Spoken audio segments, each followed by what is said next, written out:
Mic 1, mic 2, mic 3 எல்லாரும் வாங்கடா. இதுல ஒண்ணும் குறைச்சல. படம் ரிலீஸ் ஆகிறதுக்கு 2 நாளைக்கு முன்னாடியே ப்ரெஸ்ஸுக்கு ப்ரீமியர் ஷோ போட்டு காமிச்சிட்டாங்க. அதுக்கப்புறம் நம்ம ட்விட்டரில் உள்ள கிரிட்டிக்ஸ்லாம் இந்த படத்துக்கு பயங்கரமான ரிப்போர்ட் கொடுத்தாங்க. யூஸ்வலாக இவனுங்கெல்லாம் வந்து படம் ப்ரொடியூசர்கிட்ட காசை வாங்கிக்கிட்டு ப்ரீமியர் ஷோவை பார்த்துட்டு பயங்கரமாக இருக்குது அப்படின்வானுங்க. ஆனால் படம் வந்து ஆவரேஜாக தான் இருக்கும்.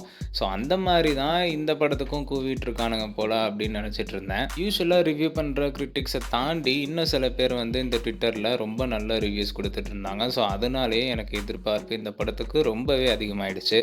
படத்துக்கு போனால் அங்கே ஃபர்ஸ்ட் ஹாஃபு சுமாராக தான் இருந்துச்சு. சரி, வழக்கம் போல் நம்ம வந்து ஏமாற்றம் தான் அடைஞ்சிருக்கோம் அப்படிங்கிற மாதிரி ஒரு ஃபீலை தான் கொடுத்துச்சு இந்த ரிவ்யூஸ்லாம் பார்த்துட்டு வந்து படத்தை பார்க்கறதுக்கு. அதுக்கப்புறம் செகண்ட் ஹாஃப் ஸ்டார்ட் ஆனதும் தெரியல, முடிஞ்சதும் தெரியல. அந்த அளவுக்கு ஸ்க்ரீன் ப்ளே ரொம்ப சூப்பராக இருந்துச்சு. பட் இருந்தாலும் படம் முடிஞ்சதுக்கப்புறம் என்ன இவனுங்க வந்து சொன்ன அளவு இல்லையே, எல்லாம் 4.5 ஸ்டார் 5 ஸ்டார் அப்படி இப்படின்னு சொன்னானுங்களே, பெஸ்ட்டு ஃபில்ம் ஆஃப் த டிகேடுன்னெலாம் சொல்லிட்டு இருந்தானுங்க. அந்த அளவுக்கு இல்லையே அப்படின்ற மாதிரி தான் ஒரு யோசனை இருந்துச்சு. அதுக்கப்புறம் இன்றைக்கி மார்னிங் நானும் என் ஃப்ரெண்டும் டிஸ்கஸ் பண்ணோம். என்ன நேற்று படம் பார்த்தோம், அந்த அளவுக்கு இல்லையே, எதிர்பார்த்த அளவு இல்லையே, எல்லாம் 4.5 5 ஸ்டாருன்னெலாம் கொடுத்துட்டு இருந்தானுங்க, அந்த மாதிரி இல்லையே அப்படின்னு சொல்லி பேசிகிட்டு இருந்தோம்.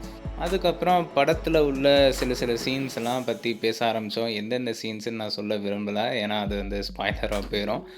பட் அதுக்கப்புறம் தான் தெரிய வந்துச்சு எந்த அளவுக்கு ப்ரில்லியண்ட்டாக ஒவ்வொரு சீனையும் செதுக்கியிருக்காரு அப்படிங்கிறது தெரிய வந்துச்சு. ஏன்னா ஸ்க்ரீன் ப்ளே இந்த படத்துக்கு பெரிய ப்ளஸ்ஸு.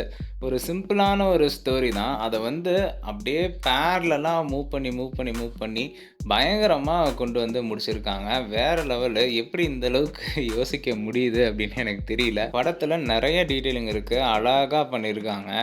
நீங்கள் ஃபர்ஸ்ட்டு சீனில் இருந்தே நல்லா உன்னிப்பாக பாருங்கள். ஃபஸ்ட் ஹாஃபு ரொம்ப சுமாராக தான் இருக்கும், ஒன்றும் எதிர்பார்க்காதீங்க. பட் ஒவ்வொரு சீனையும் கான்சென்ட்ரேட் பண்ணி பாருங்கள். அப்போ தான் செகண்ட் ஹாஃபில் நல்லா கனெக்ட் பண்ண முடியும். அண்ட் கண்டிப்பாக இந்த படத்துக்கு தனியாக மட்டும் போயிடாதீங்க. உங்கள் ஃப்ரெண்டு, ஃபேமிலி இல்லை இந்த சினிமா ரொம்ப பிடிச்ச ஆளுங்களை கூப்பிட்டு போங்க. படத்தை பார்த்துட்டு படம் முடிஞ்சதுக்கப்புறம் வெளியில் வந்துட்டு ஒரு டீயோ இல்லை லஞ்சோ டின்னரோ எங்கேயாச்சும் போய் சாப்பிடுங்க. சாப்பிட்டுக்கிட்டே படத்தை பற்றி பேச ஆரம்பிங்க. அதுக்கப்புறம் உங்களுக்கு தெரியும் எந்த அளவுக்கு பக்காவாக எடுத்திருக்கானுங்க.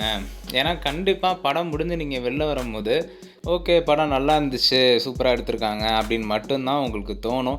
பட் ஃபஸ்ட்லேருந்து லாஸ்ட் வரைக்கும் நீங்கள் திருப்பியும் ரீகால் பண்ணிங்கன்னா அந்த ஸ்க்ரீன் ப்ளே எவ்வளோ ப்ரில்லியண்ட்டாக செதுக்கியிருக்காங்க அப்படிங்கிறது தெரிய வரும். தமிழ் சினிமாவில் எது நம்பர் 1 த்ரில்லர் படம் அப்படின்னு என்ன கேட்டிங்கன்னா நான் ராட்சசனை தான் சொல்லுவேன்.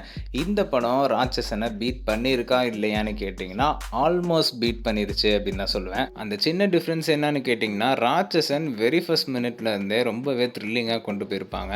மகாராஜாவில் ஃபர்ஸ்ட் ஹாஃப் ஆவரேஜாக தான் இருக்கும். பட் ஃபர்ஸ்ட் ஹாஃபை நீங்கள் கண்டிப்பாக நல்லா கான்சென்ட்ரேட் பண்ணி தான் பார்க்கணும். ஏன்னா ஒவ்வொரு சீனுமே உங்களுக்கு செகண்ட் ஹாஃபில் லிங்க் ஆகிற மாதிரி இருக்கும். ரொம்பவே நல்லா இருந்துச்சு படம்.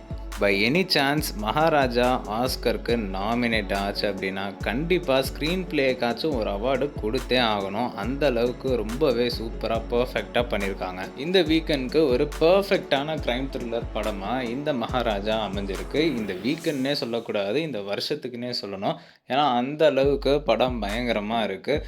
மறக்காமல் மிஸ் பண்ணாமல் இந்த படத்தை எவ்வளோ சீக்கிரம் முடியுமோ தேட்டரில் பார்த்து நல்லா என்ஜாய் பண்ணுங்கள்.